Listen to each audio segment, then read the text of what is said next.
Hi YouTube, this is Angie the Anti-Theist. I get asked pretty often about basically the extremist question. Did I try moderate religion? My religion was just not real Christianity, and if I'd been in real Christianity, I'd feel differently, and that might all be true, but let's talk about what's real Christianity. See, because my family, we read the Bible every day. We took it seriously every day.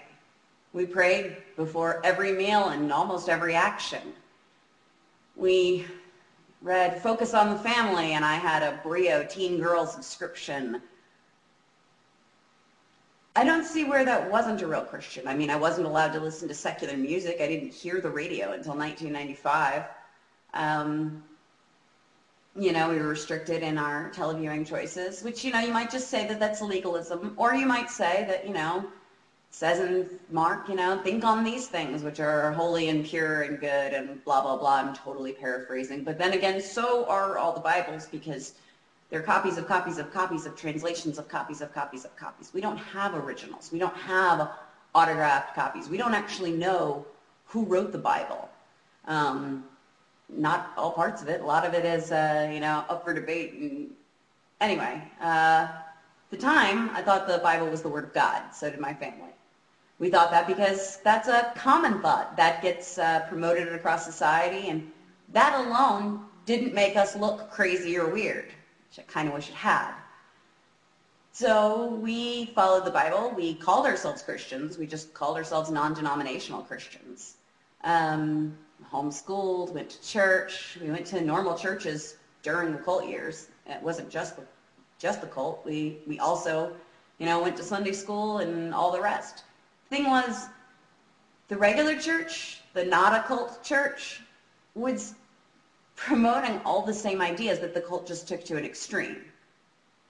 That's a lot of my problem with moderate religion, is that it provides a veneer of respectability. It pretends like holy texts are actually holy, like the advice in the Bible isn't horrifically bad.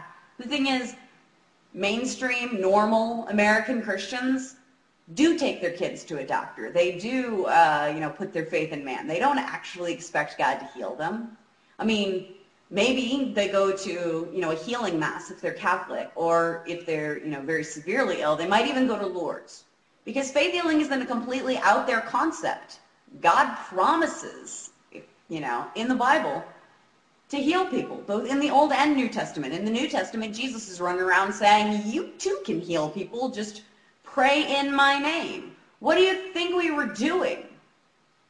I mean, this 9-year-old girl with diabetes, Newman, who just, her dad just got, sentenced for, he got convicted for killing her because they prayed instead of getting her medical care. And that's horrible. And it's so easy for those of us who accept medicine and modern science and secularism to say how horrible that is.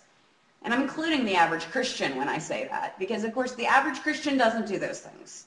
The average Christian doesn't really have faith in God. I mean, let me just list a few things that we did differently. Like, we didn't lock our doors because we put our faith in God, not in man-made things of this world. We didn't go to doctors because we didn't want to put a doctor in our life before God. Also, it was apparently a sin to have a man see you who wasn't your husband. And since I didn't have one of those, I couldn't go to a doctor. It didn't occur to my grandmother that there were female doctors. We didn't go to doctors. We didn't go to the dentist. We didn't do a lot of things, which set up a sort of attitude of neglect, that doing nothing, because that's all prayer really is doing nothing, that was the perfect approach to all medical problems, which is, how I ended up with several cavities from going to a dentist 3 times my entire childhood. And I lost my glasses in 6th grade, and my mom just never took me again to get new ones because I lost them. I think if she'd, taken us to a doctor, for well visits or checkups or things like that, that would have been better. I know I certainly wouldn't have spent my entire 3 years of high school walking with a cane because I had a dislocated hip, and my family decided that that just meant that God was dealing with me about something. That's why he wouldn't heal me. Faith healing is victim blaming, it's stupid, it's dangerous, and it should never be legal to use on children. Right now, 36 states in the U.S. have religious exemptions on the Child Abuse Prevention and Treatment Act definition of medical neglect. So in other words, if you or I or somebody else who, for whatever reason, poverty or lack of interest or, being high or for whatever reason, somebody medically neglects their child, they go to jail, they get in trouble, they get their kid taken from them, something happens to fix that situation. Unless, of course, it's the parent's sincere religious beliefs that doing nothing is good for the kid, or that praying, which has had no provable, no discernible effect on the outcome of illness.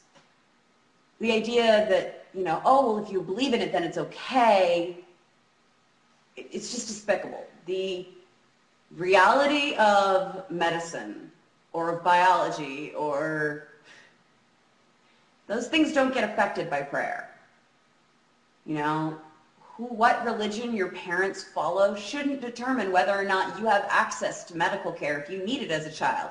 It was wrong that I had to walk on a cane for 3 years. I hurt all the damn time.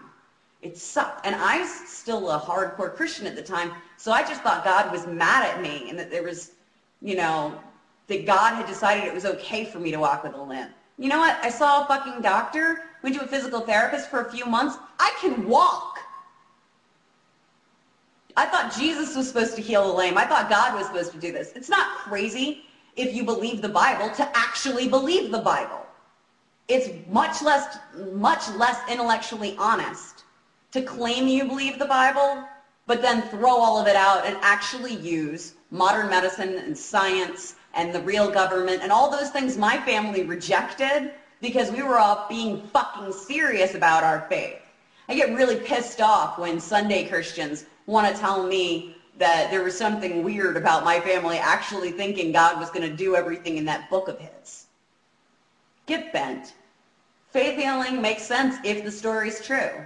If the Bible is true, if God can really perform all those miracles, if God promised we'd be able to do these things, then fundamentalism makes more sense. Faith healing works. Why not drink poison and take up rattlesnakes? It bothers me when we act like the religious fundamentalists are the only crazy ones or the only problem. Because, of course, being a religious moderate means saying that, well, of course, the stories aren't actually true, except the ones that are. And since there's no coding system, I'm just making this up on what makes me more comfortable and what, modern resources I want to have available to my family. I paid the price of my faith. I saw families. Boy I used to babysit when I was 14 died of medical neglect. He was 2 and he got stung by a bunch of yellow jackets. And his parents didn't take him to the hospital, and I know they loved him. I knew them. They loved their kid. They were protective of their kid. But because their religious beliefs were so crazed, because they thought God was going to do something, that God would actually stop a 2-year-old from dying. I know. How crazy of them to believe that of a loving God, right? So ridiculous. They're completely the only ones at fault, right? Bullshit, okay?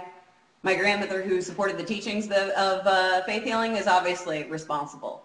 Parents who didn't take their kid to the hospital, they're responsible too.